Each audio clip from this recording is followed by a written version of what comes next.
12వ ward ప్రజలందరికీ అలాగే దేశ ప్రజలందరికీ కూడా 77వ గణతంత్ర దినోత్సవ శుభాకాంక్షలు.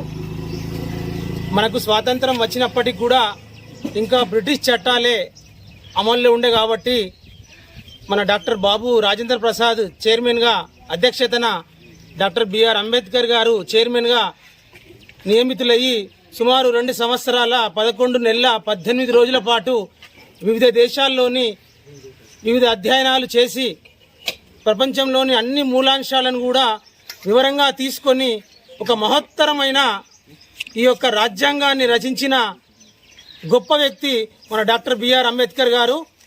ఆయన రచించిన రాజ్యాంగం వల్లనే ఈరోజు మనం అందరం కూడా రాజకీయ పరంగా ఈ యొక్క పదవులలో కూడా ఉండి మన భారతదేశాన్ని సుసంపన్న దేశంగా ప్రపంచ దేశాలకు కూడా ధీటుగా ఈ యొక్క మన రాజ్యాంగాన్ని తయారు చేసుకున్నాం గనక మనం ప్రతి ఒక్కరం కూడా ఆయన యొక్క ఆశయాలకు ఆ రాజ్యాంగం యొక్క చట్టాలను కూడా గౌరవిస్తూ ప్రతి సంవత్సరం కూడా ఈ యొక్క జనవరి 26 రోజు ఈ గణతంత్ర దినోత్సవం జరుపుకుంటాం.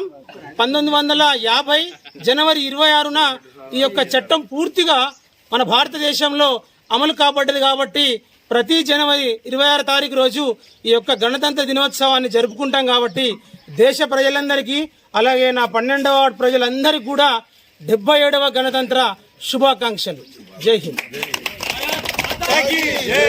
भारत माता की जय।